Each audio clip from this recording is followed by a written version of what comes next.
Hi, everyone. My name is Erin Hunter, and I am a senior editor here at Livelong Media. So today I am very excited to be chatting with Dr. Vasant Dhar. He's a professor at NYU, the author of the popular Substack Brave New World, host of the Brave New World podcast, which is now going to be recording its 100th episode with Calm CEO David Koh, which is very exciting. And he's also author of the book Thinking with Machines, The Brave New World of AI. We'll have a link to that in the show notes. But recently, what I want to touch on first is Vasant's work has led him down a path that few people have gone before. He's one of the first folks who's been into AI, and now he is working on a project to teach it how to smell.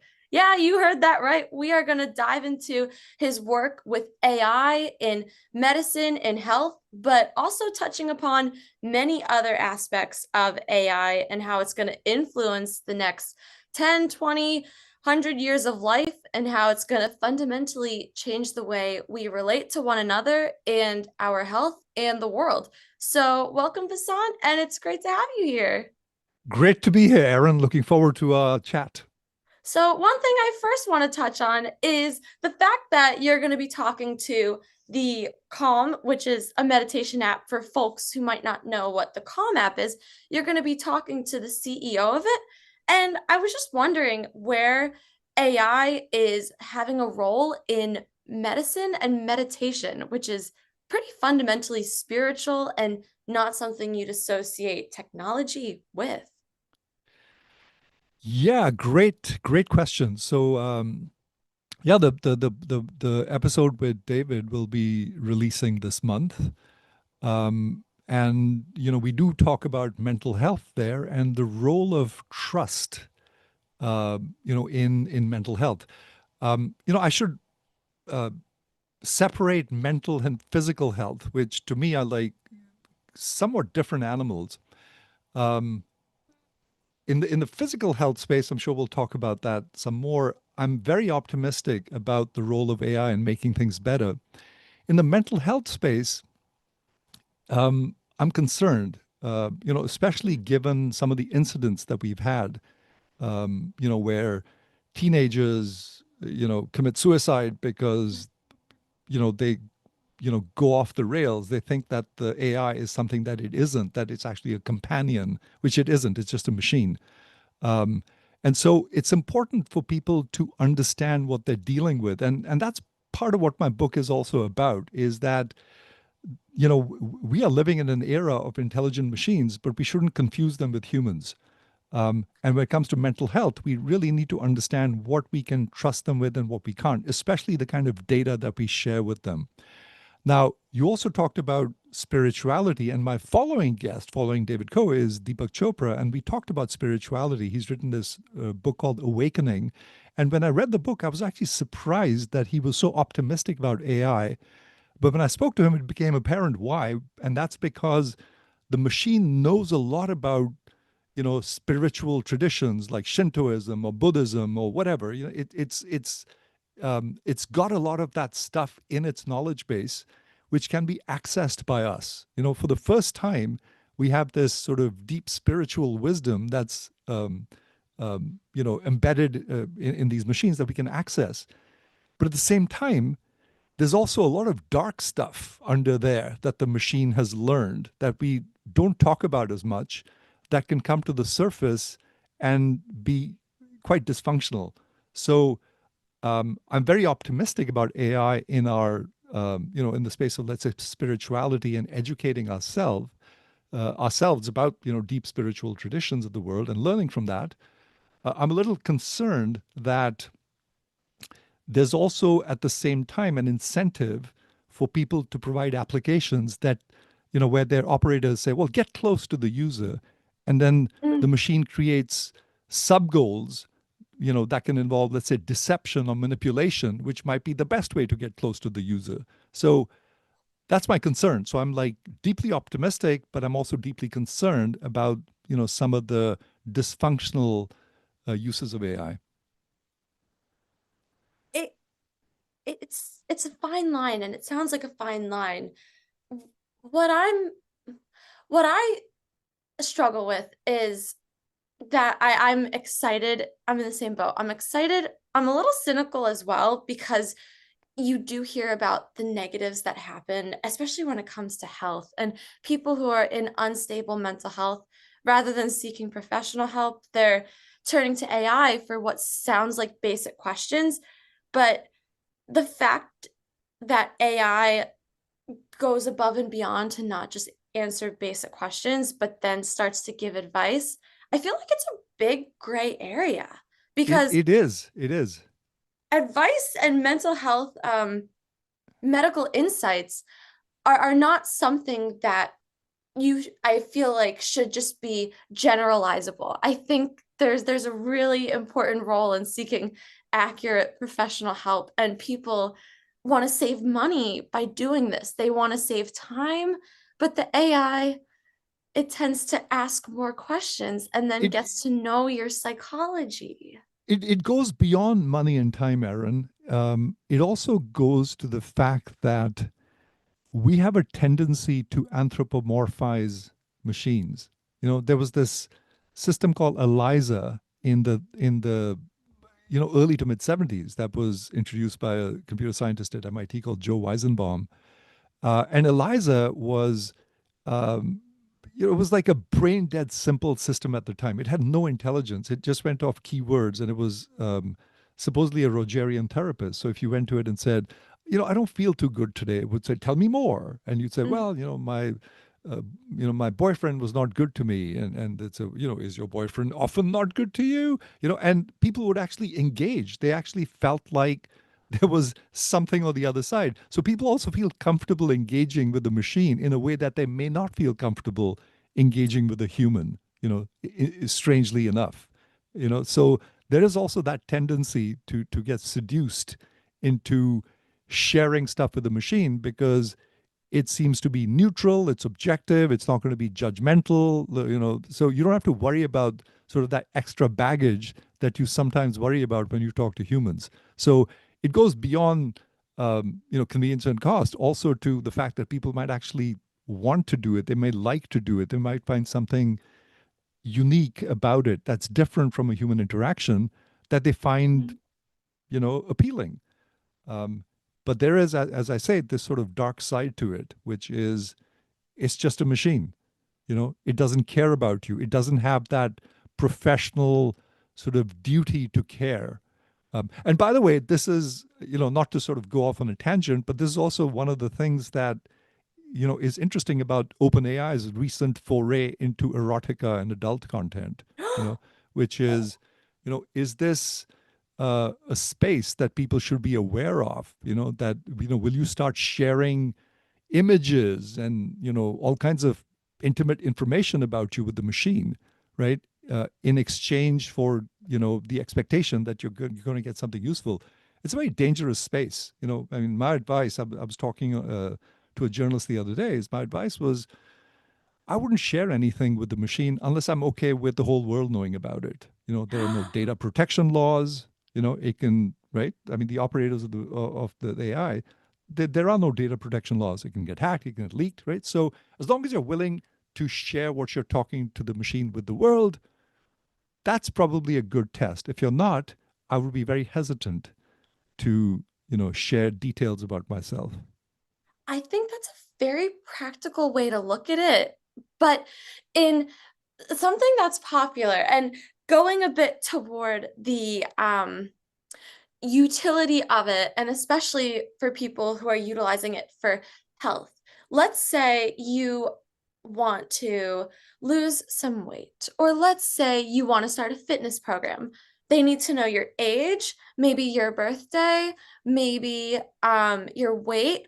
Are these things that are you would consider to be okay with sharing, or are those even too personal for people who want to use it maybe in a more health forward sense? Yeah, great question, Erin. And the test I would ask myself, it would raise is, what's the cost of error of trusting the machine with, let's say, advice on losing weight, right? What's the cost of error? Like, what's the worst thing that could go wrong? Well, the worst thing that could go wrong is you put on a few pounds instead of losing them, right? It's Mhm. giving you advice that, or it's doing something that isn't working for you, right? So as long as the cost of error is low, I'd say, yeah, that's a trustable kind of an application. It seems relatively innocuous to go along with the machine and interact with it and trust it. Um, but the mental health app I was talking about, there the costs of error are really high, right? I mean, if it induces you to commit suicide, well, that's a very high cost of error, right? It just How messes are with your there no head. checks and balances though? I think, is it just because it's so new? That I Yes, would think there would be even keywords though. If you say the word kill, I would assume, okay, maybe AI would red flag the word kill or little things like that. but it's not easy, right? Because if someone says, "Oh, I'm just killing it," right? I mean, so the Ah, keyword itself is not sufficient, right? You've got to sort of get at the meaning of what someone is saying and then decide whether it's okay or not.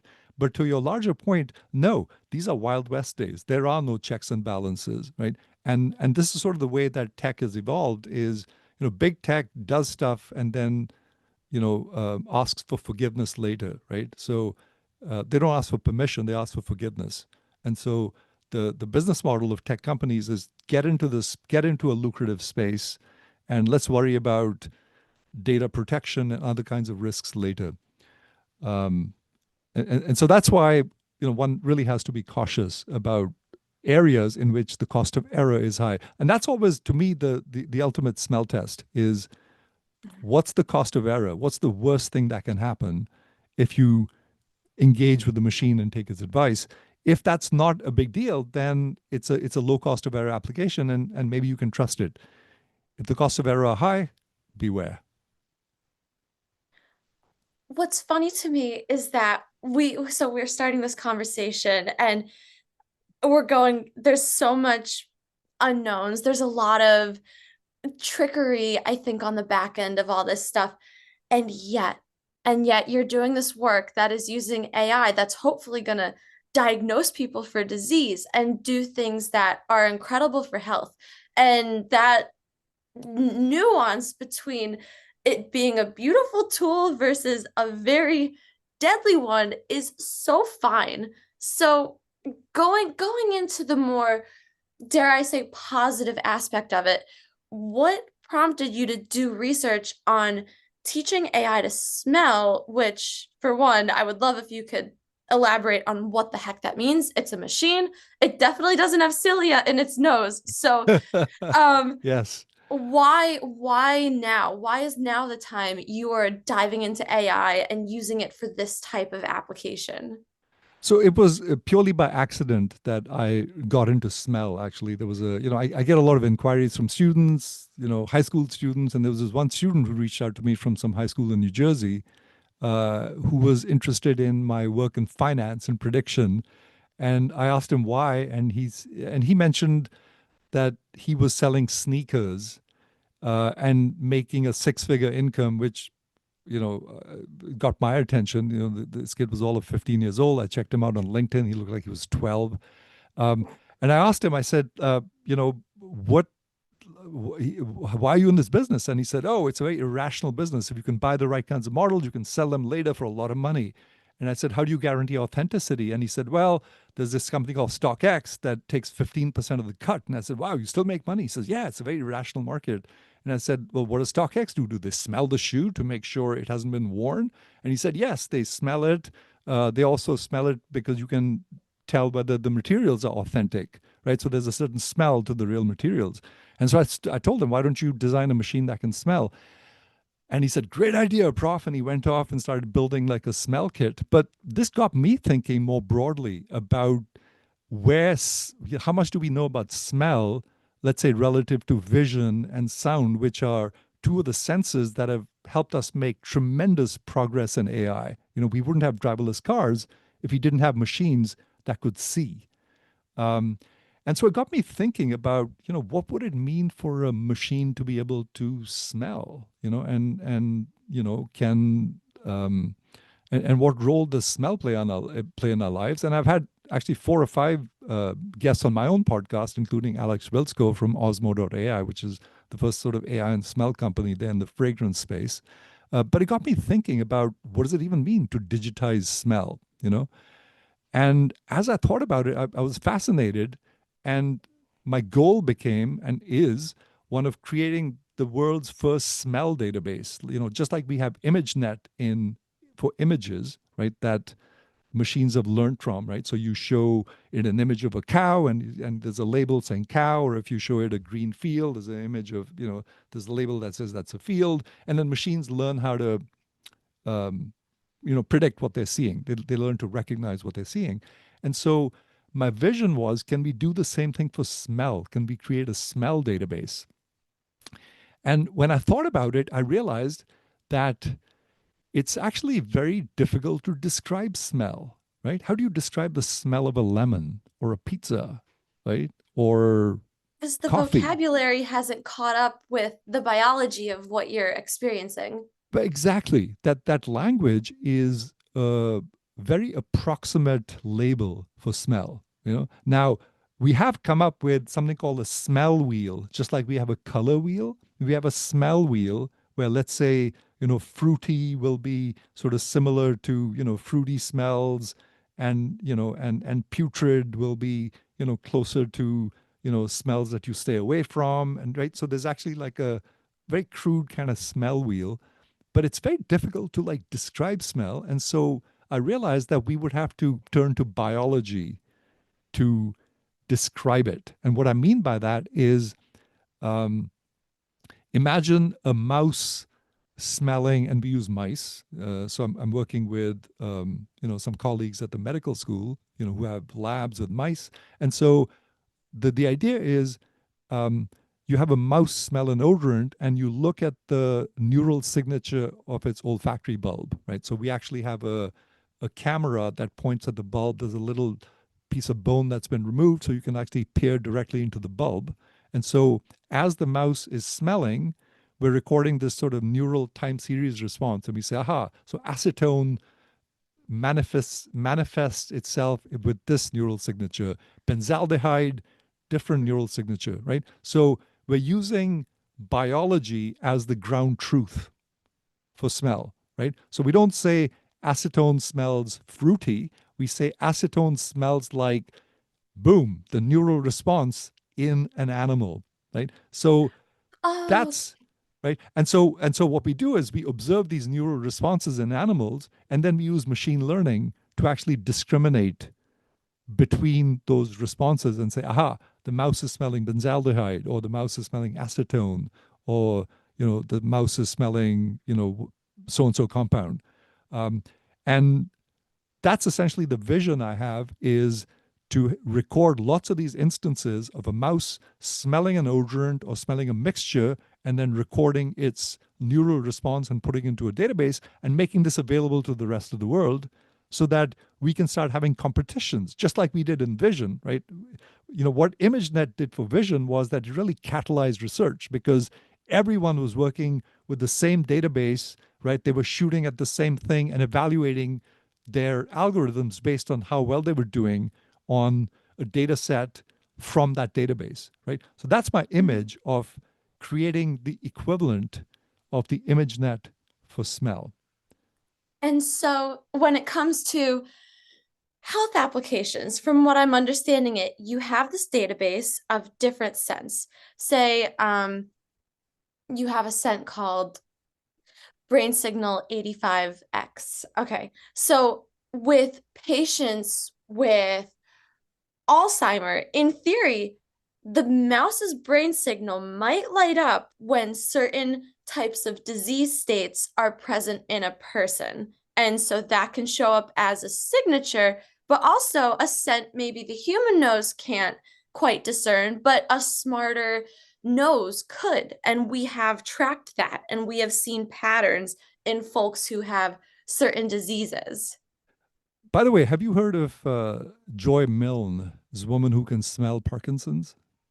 You know what? I read a story about a woman who, a decade before her husband got Parkinson's, she could smell it, but she Exactly. didn't know she could smell it until, Exactly. was that Until her? she, yeah, until she went to a support group meeting of people with Alzheimer's. Right. So she got married when she was 19. Her husband was 21. When he turned 32, she detected that his smell changed. his body smell changed, and he became irritable. His character changed, his personality changed. He'd start doing inappropriate things, and she lived through a very difficult time for the next 12 years, and then they went to a support group of people with Parkinson's, and she smelled it on everyone. And that's when she realized she had this ability to smell Parkinson's. And they subsequently did a blind study where they had, a dozen people wearing, or 2 dozen, I forget how many, wearing these jerseys, vests. Then they split them, down the middle. And, they had people with Parkinson's, without, in the control group. And she got them all right except for one false positive, and that person was diagnosed with Parkinson's the following year, right? So we have existence proof of a human doing this, being able to do this before any known biomarkers exist for that. Even so, like even blood work. So this could be There even was, before yeah, blood work, there all the known.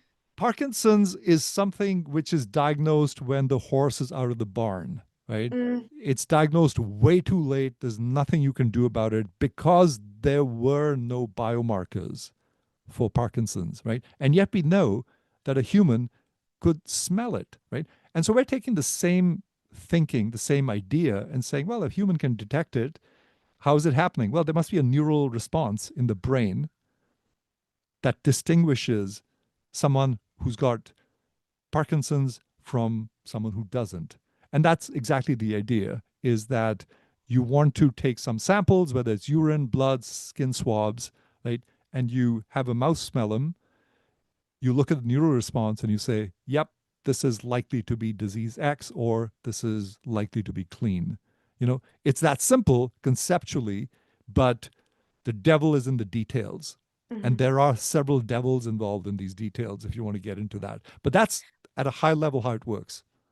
Well, I what I'm curious about is maybe it's too superficial, but when you're walking, sometimes some people naturally just have BO, for instance. Okay, it's normal to have a certain level of scent, but is even normal sense an early indicator maybe of something based off of what we know so far? If someone um I've heard if you eat asparagus, your pee smells.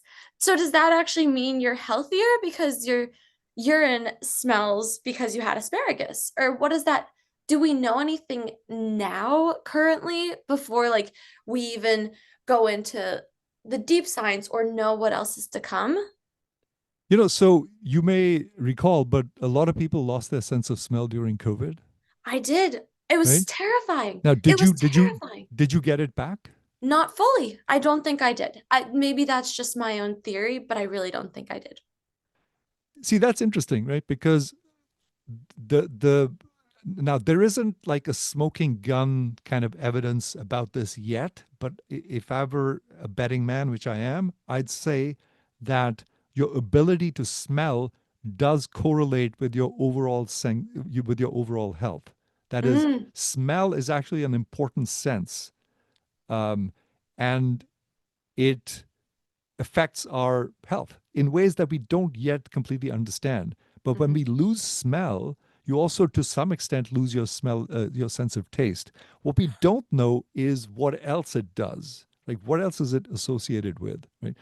And mhm, unfortunately, smell is one of those senses that we haven't really um, considered it seriously until now. And we were just beginning to like vision, right? You have a vision test every couple of years, right? You have an eye test. You also have a hearing test, right?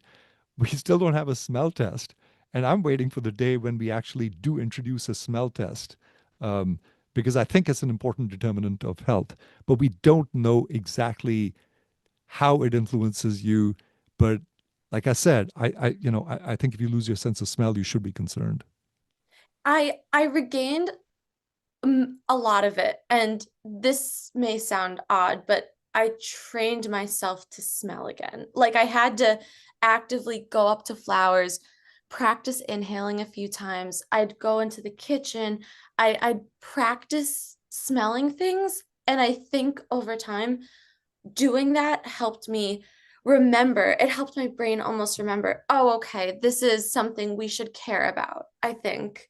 And maybe that's an incorrect philosophy, but No, when I, I'm I, I, I think you're absolutely right. It is something we should care about. And, people who are like sommeliers and, people who, are, let's say, professional tea evaluators and stuff like that do have an enhanced sense of smell. But I think some of it is also through training. And I did tell Alex Wilsko, I said, next time you have trainings, because they train people to smell, I said, next time you do this, I want to be there because I really want to sort of enhance my, my perception of smell. I just want to be more conscious of what I'm smelling. so ba based off of that, when you're looking at diseases and when you're now, or when we're thinking about diseases and using the idea of the nose to fundamentally change the way we interpret how we diagnose and po- potentially prevent diseases if you can smell it early enough. Are certain diseases, do you think, more smelly than others? So, like Parkinson, you talk about that. Is Parkinson more smelly than an Alzheimer or a cancer or any other disease of aging or even aging itself? Does aging have scent? Is that something we can fundamentally smell? Great questions, Erin. We don't know the answers to those questions, right? What we do know is that things smell different, right? But it's hard to say much beyond that, So, different disease will have different types of smell, but whether it'll be stronger or sort of very subtle kinds of things, that's hard to say. My sense is that some of them might be very subtle, that there's just a very faint signature, especially, um, I mean, what we really care about is early detection, right? That's the Mhm. key, right? So imagine something that gets worse over time, its smell will probably become stronger, right? But by the time that happens, maybe it's too late to do something, useful about it. So the trick is always to smell things early, and those could be very subtle kinds of, signatures that you're looking for in early Mhm. detection. Um, and so it isn't so much about intensity as much as it is about type, the ability to detect a certain molecule and say, this is a problematic molecule, even though I'm not smelling it in strength, this Mhm. shouldn't be there, right? That's the way I see um, diagnosis based on smell evolving is just the presence of a molecule as raising concern, as opposed to, oh, you ate asparagus and therefore your pee smells somewhat undesirable for the next few hours. That's just the fact that it has lots of phosphorus in it, and so it just smells bad, but there's nothing necessarily wrong with it. Right. It's not necessarily indicative of some deeper underlying That's right. condition or issue. It That's just right. Yeah, is yeah. asparagus. It's just is what it Exactly, is. exactly. Um, do you think that this would only be possible, this type of research with AI? I think so, right? So the reason I hesitated before answering that question is, Demis Hassabis won the Nobel Prize in chemistry last year. He's the one of the founders of DeepMind, Mm. um, and they use deep learning, right? It's basically AI, and Can you just really quickly explain what deep learning is for people? sure. So this is actually a great question because this is what my book really begins with, is sort of a really condensed history of AI, right? And the what I call the paradigm shifts that have happened. So when I got into AI, it was all about expert systems, extracting knowledge from humans, and representing it in the machine so that it could be used subsequently to let's say diagnose unknown cases, right? So I got into AI because my very first interaction with AI, by the way, was in healthcare. I saw this medical diagnostic system called Internist, and I saw a physician, with snow white hair, puffing a cigar, 1979, quote unquote talking to to internists through his assistant because he didn't know how to type. And they were discussing a case. And I was standing there watching. I was waiting for this professor to get off the phone. And there was a question and answer session going on with, the internist was asking the physician, Jack Myers, a bunch of questions, and Myers was answering them. And at one point, the system asked him something, and he puffed his pipe and he said, "Why are you asking me the question?" And I'll never forget what I saw. The machine said, "Because the evidence you've given me is consistent with the following hypotheses, and this question will help me discriminate between the top two." And I said, like, holy smoke, like, how is a machine doing this? This was like 1979. I actually opened my book with that very first episode, right? And I said, this is what I want to do with the rest of my life, that I want to be able to design a machine like this. Right? So that was my very first foray into AI, was healthcare. But I went off on a bit of a tangent. So that was the area of expert systems. Jack Myers' knowledge had been programmed, had been put into the system, and now it was reasoning about a new case. Really impressive. That approach ran into a wall because human beings know a lot more than they can articulate, right? So even though they had talked to Jack Myers for 10 years, the system didn't have a lot of his knowledge still. It didn't have common sense, so it still wasn't great. So that approach ran into problems. In the late 80s, 90s, we got machine learning. Data became available, like banks, telephone companies, Jet Propulsion Lab, lots of data, needed to analyze it. And so the field shifted towards machine learning and prediction. It was prediction, prediction, prediction for the next 30 years, right? But you still had to do something called feature engineering. You had to take the data. So if you wanted to describe an image for the machine, right? So if Jack Myers wanted to say, oh, here's an X-ray and there was a dark spot on the lung, he had to write that out in English, right? So there was still this thing called feature engineering involved. You had to massage the data so the machine can understand it. With deep learning, what happened is the machine could now see and hear the world and now smell it directly without us getting in the middle, right? You could actually give it the X-ray image and say, here's the image, here are the results from the lab test, so the data became multimodal, images, text, whatever. The machine is now capable of ingesting that, right? So the magic of deep learning, and deep learning is really about making these neural networks. And neural networks are nothing but these computing elements called neurons that are connected to other computing elements called neurons via a synapse. And the weight in of the brain. In the brain, right? We know our brains are neural networks. Yes. So we've constructed these artificial neural networks that are motivated by the architecture of the brain. And what I mean by that is we have these neural networks that have, billions of neurons, trillions of connections, just like our brain does. And the way we train the machine is by saying, okay, we'll start with these weights being completely random. Okay, so we've got this gigantic computing machine with these simple computing elements called neurons and synapses, and they're just, the weights are random, right? And now we say, all right, let's teach this machine something, right? What should we teach it? Well, let's teach it how to complete a sentence, which means predict the next word, right? So how do you do it? You say, all right, machine, you've got access to all of the content on the internet, right? Take it all, right? Wikipedia pages, dialogues, novels, everything. And now I'm going to tell you, I'm going to give you a sentence, which is, I'm going to go down to the, what's the next word? Well, the next word could be store or river or whatever, right? Now you tell the machine, okay, I'm going to give you even more context. I'm going to give you 5 sentences that preceded, I'm going to go down to the, right? Now what's the next best word to predict, right? And now you keep making that context like longer and longer. Now you give it pages of stuff, right, to read, and you say, what's the next word, right? And if the machine says, I'm going down to the blue, you say, no, that's nonsense, If the machine says, I'm going down to the store, you say, yes, you're on the right track. And so what you do is you readjust the weights after every iteration so that the next time it sees the same example, it'll give you a much better response. So And in a sense, you are basically teaching, so deep learning is basically you are just teaching the machine to be How so good at inferring someone else's at message predicting. and idea.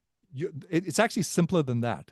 Oh, All you're doing is you are adjusting the weights of this gigantic neural network such that the next word always makes sense. That's it. That's oh, the magic, you know. So if what you're thinking is that all? I'm sorry, yes, that's all. That's all there is to modern AI. It's based on predicting the next thing that comes, right? So some people will say, well, that's not intelligence, that you're just predicting the next thing. What's the big deal about that? But if you really think about it, in order to do that flawlessly, right, for it to always make sense, it has to learn a tremendous amount of knowledge about the world. Otherwise, it's not going to be able to do it. So one of my podcast guests, Sam Bowman, and I even remember this was episode 58, I asked him, I said, so what was the breakthrough? And he said, we just got lucky, right? We just got lucky that we chose a problem, sentence completion, because Google was interested in doing that with completing your email sentences, right? It took on that problem, and there was enough data in the world to solve that problem. So it was a problem at just the right level of difficulty for which we had a ton of data to solve it, right?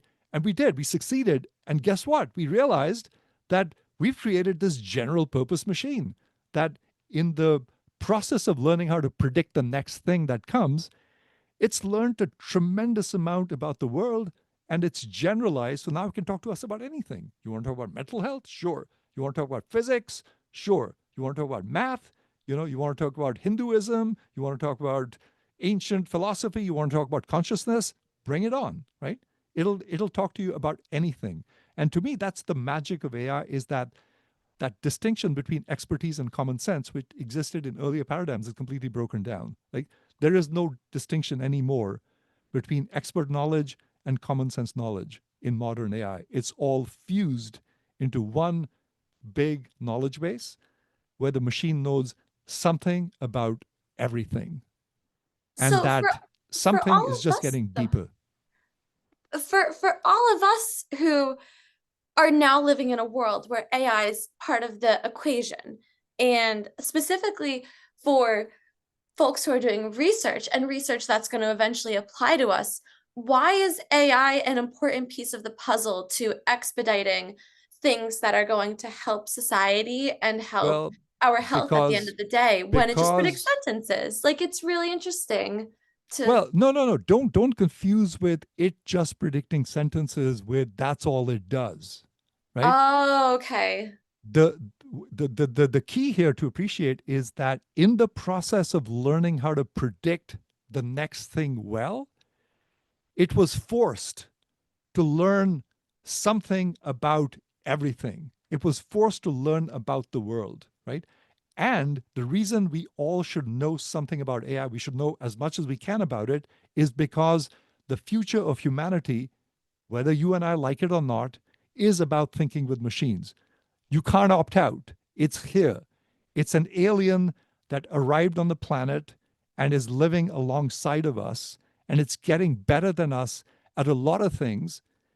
And so we should start asking ourselves the right questions as to what it means for all of us, because it has profound implications for us. For listeners of this podcast who understand AI exists and it's the future, as you say, it is going to help us think, but they don't know the right questions to ask and they don't know how to put it into practical application just on a daily basis in little things. What are some practical ways people can start not even using it, but exploring and understanding so it seems less intimidating to have a more healthy and functional relationship with this new tool? So, Erin, everyone these days has a relationship with AI of some sort, right? I don't know anyone who isn't using it, right? I'm sure you're using it for all kinds of things.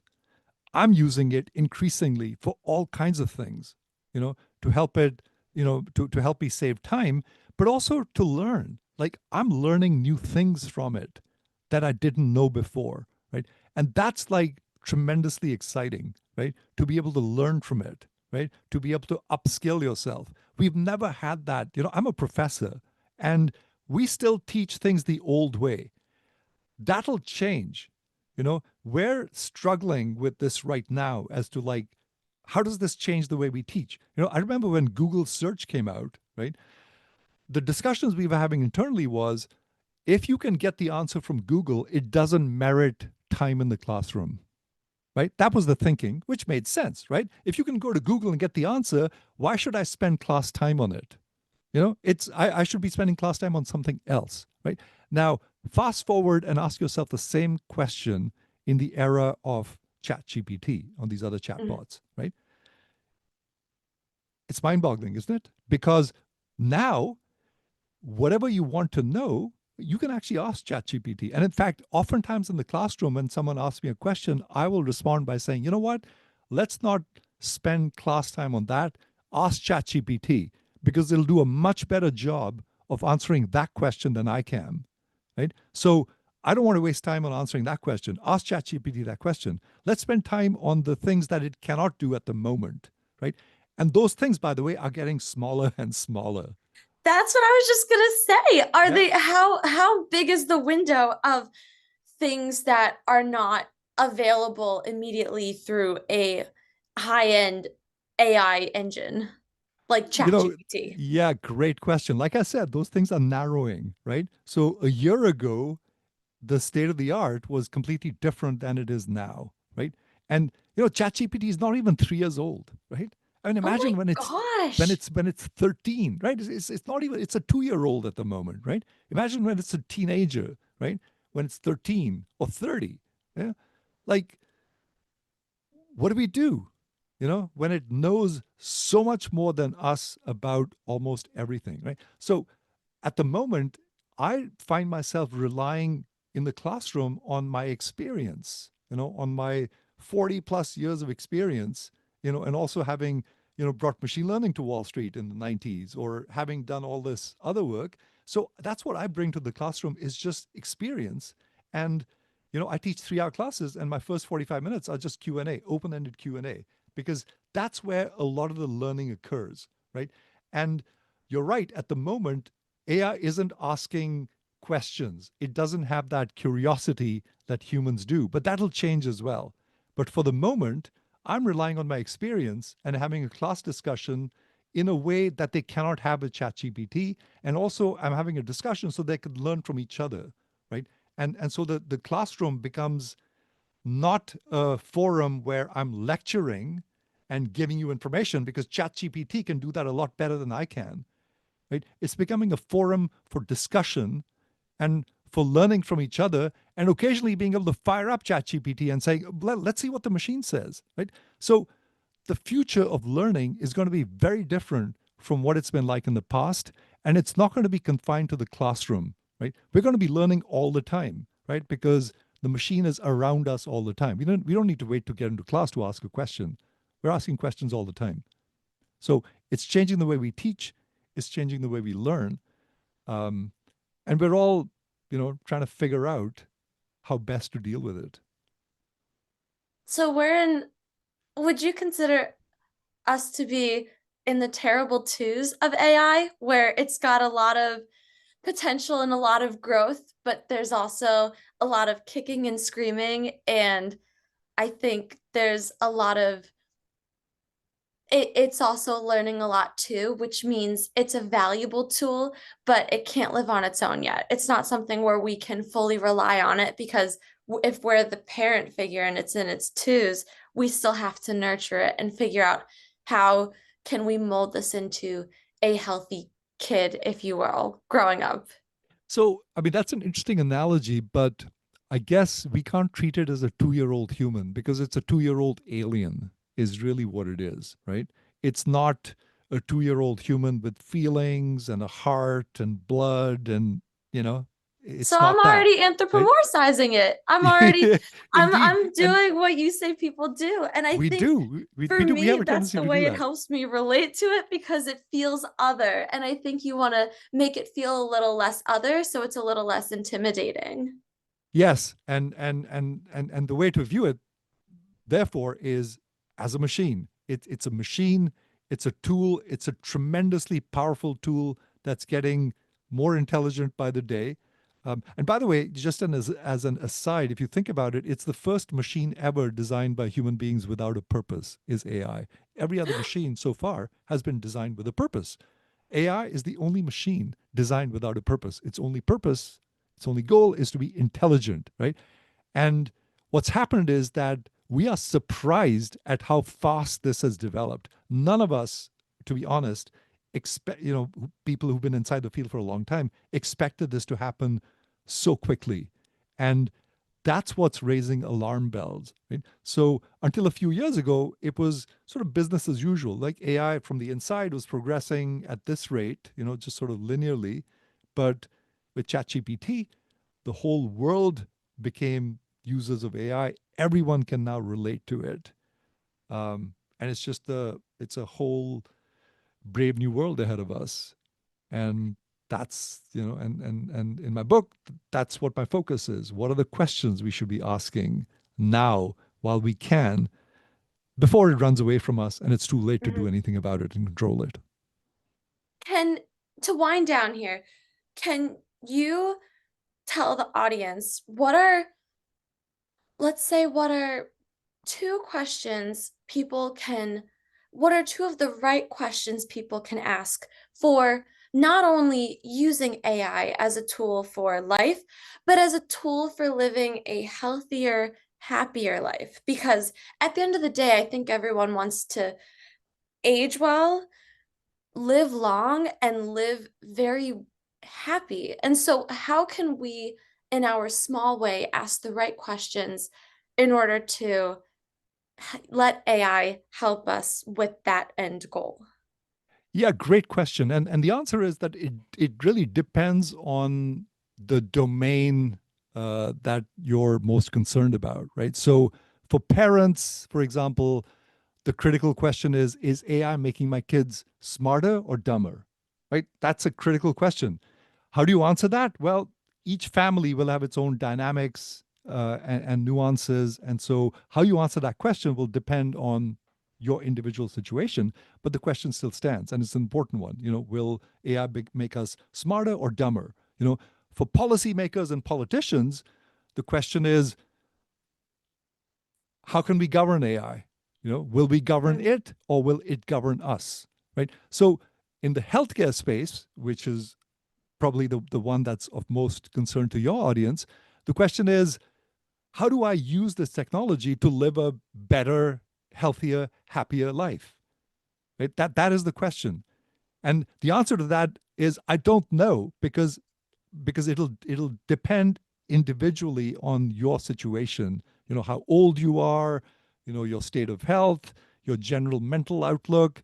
So the answer will vary depending on the individual, but the question is still the same, which is, how do I use the machine to lead a healthier life? Right now, if it's, let's say, being censored with your smartwatch or whatever, and collecting data and comparing yourself, well, that could be useful, right? um, and I think increasingly we'll see ourselves um, looking at more objective data about ourselves, right? Because these sensors will start measuring more about us. Now, we shouldn't get overly obsessed with it, but they will give us good information about us, our bodies. They'll give us information about others like us, right? All of that stuff is still to happen. I'm actually very optimistic about the role of AI in healthcare, right? At the moment, in the healthcare situation, we are not getting the best of both worlds, right? We're not getting the best of humans or machines, right? In fact, I had a situation that I described in my book where I ended up in the emergency room, and I felt like I'd been through an assembly line kind of a process, right? mm, Different quote unquote providers asked me mostly the same question and then passed me on to the next one. And by the end of it, I was exhausted. I just wanted to go home, right? I just didn't feel there was that human touch. I didn't feel like the system was very well informed about my situation. I felt that it didn't really record my experience.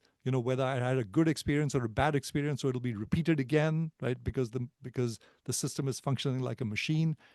I think that'll change. I think that has to change. It has to become more human. And ironically, I think AI will make it more human because it'll have the ability to look at the exhaust of the healthcare system, every interaction with the physician, every piece of data collected, by our sensors, and it'll be able to put it together for us. And I'm actually hopeful that it will become that thing that we've lost in healthcare, right? When I was a kid, growing up in India, it was a poor country, but I went and saw the same doctor, and that doctor cared about me. We've lost care in a big way in healthcare. And the question is, can we actually use AI to get care back into healthcare? And I'm actually optimistic about that because I think incentives are more or less aligned between patients and providers of healthcare. We all want to deliver the best healthcare. We just need to get there. And I think we can use AI to do better scorekeeping, better record keeping, better analysis, putting things together and giving us advice about our health. And then at the end of the day, the question for us is, do we trust it? Should we take it? What will be the costs of error if things go wrong? And those are very individual and personal decisions. It's weighing is the risk worth the reward when it comes to certain health treatments and experiences and things you might want to do in your pursuit of health, Exactly. and Yeah. AI can help you weigh, maybe from what I'm hearing, AI can help you weigh, hey, if we're looking at it from a percentile, 60% benefit, 40% risk. Okay, well, I'll take that on. Maybe that's a little too close for comfort for people. They'd rather have 85% reward, 15 risk. and Depends. and and and it'll actually vary by the type of problem, right? If you got like a not serious, non-threatening kind of problem, Mm-hmm. then maybe the machine will be right like 99% of the time, right? You can trust it, right? But if it's something more complex, it's nuanced, it's Mm-hmm. potential cancer versus not, where there's judgment involved, then maybe you do want to consult a human or several humans, right, to get that uh, degree of comfort that you probably wouldn't just from a machine, right? You do, for the really serious cases, you do want that human touch, whereas for the non-serious ones, you can let, you can let the machine handle that and give you advice and have a high degree of confidence that it's good advice. Wow. That, thank you so much for talking today because it's so fascinating to see where we are. And it's both thrilling and terrifying to see where we'll go. Because I think as humans, no matter if it's AI or just life, not knowing the future comes with uncertainty. There's a lot of paths. You could choose the one down the middle or the left or right, and who knows? But it seems right now, where we are in history and where AI is at the moment, it is something that if you use it with a certain degree of caution and awareness, it can help you, but you don't put all your faith in it, right? You don't just say, hey, this is the end all be all. It's just a tool and it can help depending on how you use it and your understanding of what the outcome should look like after you use it. Exactly right. And that's why I wrote the book for everyone, because we're at the point now where everyone needs to understand it and understand the implications of it for them, right? So I'm not telling you what to think about AI. I'm just telling you how to think about it for How to for for think your about life. it. Yeah. So, last question. What is one thing you use AI for on a consistent basis that you think has improved your life in some capacity? Just like learning all kinds of stuff, just because I'm just a very curious person. The other day I had a question about, what's the difference between sugar and salt as a preservative. I was just Ah, curious, right? So just so simple as that. I just asked the machine a question like that, and it gave me a great answer. It said they both work by osmosis. And I'm like, oh, that's interesting. I need to know what osmosis is to understand it. And and then it listed the pros and cons and everything. And there was one thing that caught my eye, and it said, Salt actually works at lower concentrations, whereas sugar requires high concentrations. And I was like, oh, that's curious. And I said, why? And it said, well, because um, sugar doesn't ionize, whereas chloride ionizes into sodium and chlorine ions, and they bind to water. And I was like, wow, that's fascinating. I actually understood it because I know some chemistry. But to me, that was a great illustration of the more you know, the more you can learn from it, right? Because I mean, I'm a chemical engineer. I know something about osmosis. I know something about chemistry. And I was able to understand its response at a really deep and fundamental level. And I find I'm using it, as a teacher and a learner. I'm just using the machine to learn all the time. I'll ask it to summarize a paper for me that is deeply impenetrable and say, just cut through the math and give me the intuition behind it, right? And then I can maybe get into the math and understand it a lot better. So I'm using it as a sort of a general purpose, question answering machine and oracle. But there's an important but, which is I don't trust it for everything. And I always look at its responses and say, does that really make sense? Right. And Mm. oftentimes it doesn't. And I'm able to exercise that judgment. And that's critical. Like, to keep exercising that mental muscle is critical, because AI is going to bifurcate humanity into two: people who become superhuman, who leverage it and just keep learning and learning and get better, versus those who use it as a crutch and stop exercising the mental muscle, right? And I tell students this: don't use it to write the paper. You write the paper and get it to critique it, right? That way you'll learn something from it. But if you just get it to write it, it wasn't yours. It wasn't real. You didn't exercise your muscle and you didn't learn anything, because if I take the machine away from you, you're going to fall apart. And what you want to be is, you want to be that machine, you want to be that human where even if I take the AI away from you, you can continue to function just fine. Thank you very much. Mm, it's a balance. It's the difference between building neuroplasticity as you do by learning and continuous learning versus losing neuroplasticity because you're not having your brain fire and do critical thinking. That's important for longevity, folks. We want neuroplasticity. You put it better than I did, Erin. Well put. No, but I this was such a fascinating conversation, and I appreciate you being here, just illustrating what you're doing, what the heck AI even is, and deep learning, because even though they're not necessarily like, knowing the definition of deep learning is not like health related, it's important for everything now because it's the world. So you have It to it understand the is. world in order to understand yourself It too. is. So It is important. And one of my readers actually gave me the best compliment. He said, in a sea of books on AI, this is the first one you should read, regardless of whether you're a novice or an expert. wow, So that's so that's a so big compliment. That's it beautiful. was. I was pleased to hear that, because that's why I wrote it. I wrote it as a story. I wrote it to be accessible and for people to learn something serious about AI along the way as they think about the implications of it for their lives. Critical thinking. It's just it's critical thinking and knowing, as you said, knowing how to think.